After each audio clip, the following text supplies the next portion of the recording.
ನೋಡಿ madam sir ಸ್ವಲ್ಪ ನೋಡಿ ಮೇಡಮ್ ಸರ್ ಸೇಮ್ ಸರ್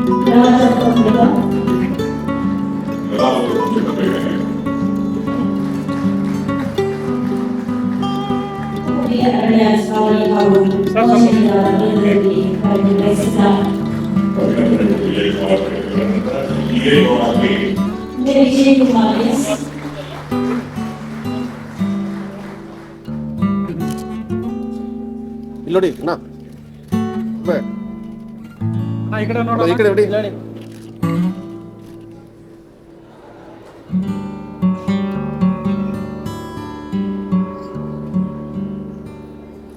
ಯಾಕಂದ್ರೆ ಬಹಳ ಹೊತ್ತಿನ ಎಲ್ಲರೂ ವೈಡ್ ಆಗಿ ಕೊಟ್ಬಿಟ್ಟಿದ್ದಾರೆ. ಯಾಕೆ ಅಂತ ಅರ್ಥ ಆಗ್ತಾ ಇಲ್ಲ. ಅದೆಲ್ಲ ಪ್ರಶಸ್ತಿ ಬರ್ತಾ ಇದ್ದಾರೆ. ಎಸ್, ನೀವು ಸಹ ನಮಗೆ ಪ್ರಶಸ್ತಿ ಪಡಿಬೇಕು ಅಂತ ಪುರಸ್ಕೃತರಾಗಬೇಕು. ಮುಂದೆ ಶ್ರೀ ಕೃಷ್ಣ ನಾಯಕ್. ಕೃಷ್ಣ ನಾಯಕ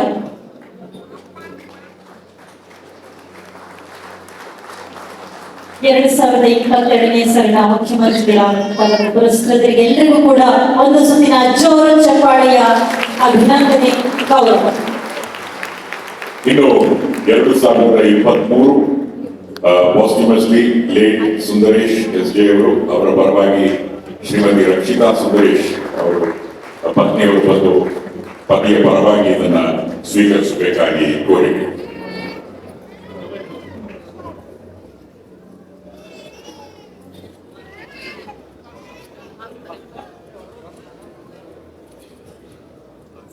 ದಿವಂಗತ ಸುಂದರೇಶ್ ಎಸ್.ಜೆ. ಅವರು ಅರಣ್ಯವನ್ನು ಕಾಡ್ಗಿಚ್ಚಿನಿಂದ ರಕ್ಷಿಸುವ ನಿಟ್ಟಿನಲ್ಲಿ ಅವಿರತ ಶ್ರಮ ಪಟ್ಟಿದ್ದಾರೆ. ಸೋಲಾ ಕಾಡುಗಳಲ್ಲಿ ಕಾಡ್ಗಿಚ್ಚನ್ನು ನಂದಿಸುವಾಗ ಬೆಂಕಿಗೆ ಆಹುತಿಯಾಗಿ ಹುತಾತ್ಮರಾಗಿದ್ದಾರೆ. ದಿವಂಗತ ಸುಂದರೇಶ್ ಅವರಿಗೆ ಶ್ರದ್ಧಾಂಜಲಿ.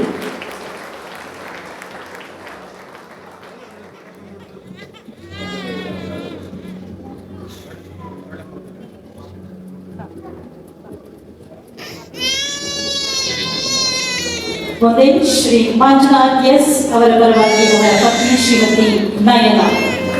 ಸಾಧನೆ ಕ್ಷೇತ್ರ ಅರಣ್ಯ ಸಂರಕ್ಷಣೆ 2023ನೇ ಫೆಬ್ರವರಿಯಲ್ಲಿ ಮಣಿಬೆಂಕಿ ಶೋಲಾ ಅರಣ್ಯದಲ್ಲಿ ಕಾಡ್ಗಿಚ್ಚನ್ನು ನಂದಿಸುವಾಗ ಕಾಡ್ಗಿಚ್ಚಿನ ಕೆನ್ನಾಲಿಗೆಗೆ ತುತ್ತಾಗಿ ಗಂಭೀರವಾಗಿ ಗಾಯಗೊಂಡಿದ್ದಾರೆ.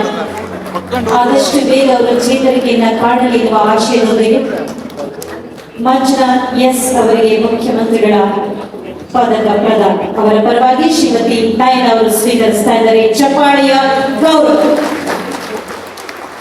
ಇವರ ನಂತರ ನಾಗರಾಜ್ ಗೌಡ ಅರಣ್ಯ ಸಂರಕ್ಷಣೆ ಕ್ಷೇತ್ರದಲ್ಲಿ ಉಪವಲಯ ಅರಣ್ಯಾಧಿಕಾರಿ ಹಾಗೂ ಮುಖ್ಯನಿದಾರ ನಾಗರಾಜ್ ಗೌಡ ಅವರಿಗೂ ಸಹ ಚಪ್ಪಾಳೆ ಬರಬೇಕು ನಾವು ಹೇಳಬೇಕಾಗಿದೆ.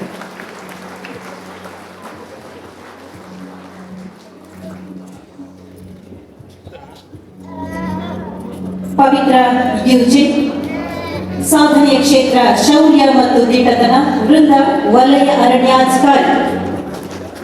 ಅವರ ಶೌರ್ಯಕ್ಕೆ ಅವರ ಧೈರ್ಯಕ್ಕೆ ಚಪ್ಪಾಳೆಯ ಅಭಿನಂದನೆ. ಇವರ ನಂತರ ಶ್ರೀ ವರುಣ್ ಕುಮಾರ್ ಎಸ್.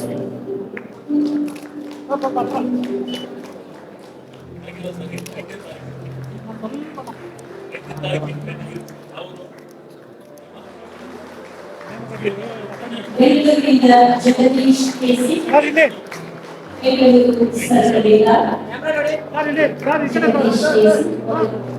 ನೀಲರಾಮಚಂದ್ರಯ್ಯ ನಂತರ ಶ್ರೀ ಆಗ ಸೋಮಾನ ಜೋಶಿ. ಅರಣ್ಯ ನಿರೀಕ್ಷಕರಾಗಿ ನೂತನವಾಗಿ ಆಯ್ಕೆಯಾಗಿರುವ ನಾನು ಇಂದು ಮಾನ್ಯ ಮುಖ್ಯಮಂತ್ರಿಯವರಿಂದ ನೇಮಕಾತಿ ಪತ್ರವನ್ನು ಸ್ವೀಕರಿಸಲು ಹರ್ಷಿಸುತ್ತೇನೆ. ಜಾಗತಿಕ ತಾಪಮಾನ ಏರಿಕೆ, ಹವಾಮಾನ ಬದಲಾವಣೆಯ ಸವಾಲಿನ ಈ ಸಮಯದಲ್ಲಿ ಅರಣ್ಯ ಸಂರಕ್ಷಣೆಗೆ ನನಗೆ ಲಭಿಸಿರುವ ಈ ಅವಕಾಶವನ್ನು ಬದ್ಧತೆಯಿಂದ ನಿಭಾಯಿಸುತ್ತೇನೆ. ರಾಜ್ಯದ ಹಸಿರು ಹೊದಿಕೆ ಹೆಚ್ಚಿಸಲು ಅರಣ್ಯ ವನ್ಯಜೀವಿ ಸಂರಕ್ಷಿಸಲು ನಿಷ್ಠೆ ದಕ್ಷತೆ ಪ್ರಾಮಾಣಿಕತೆಯಿಂದ ಮತ್ತು ಶ್ರದ್ಧಾಪೂರ್ವಕವಾಗಿ ಕರ್ತವ್ಯ ನಿರ್ವಹಿಸುತ್ತೇನೆ. ಕಾನೂನಿನ ಚೌಕಟ್ಟಿನಲ್ಲಿ ಅಕ್ರಮ ಮರ ಕಡಿತಲೆಗೆ ಒತ್ತುವರಿಗೆ ಅವಕಾಶ ನೀಡದೆ ಪ್ರಾಮಾಣಿಕ ಪ್ರಯತ್ನ ಮಾಡುತ್ತೇನೆ. ಜನಪರವಾಗಿ ಜನಸ್ನೇಹಿಯಾಗಿ ಸೇವೆ ಸಲ್ಲಿಸಿ ಅರಣ್ಯ ಇಲಾಖೆಯ ಉತ್ತಮ ಸಿಬ್ಬಂದಿ ಎನಿಸಿಕೊಳ್ಳುತ್ತೇನೆ. ಅರಣ್ಯ ಸಂರಕ್ಷಣೆಗೆ ನಾನು ಸದಾ ಕಟಿಬದ್ಧನಾಗಿರುತ್ತೇನೆ ಎಂದು ಈ ಮೂಲಕ ಪ್ರತಿಜ್ಞೆ ಮಾಡುತ್ತೇನೆ.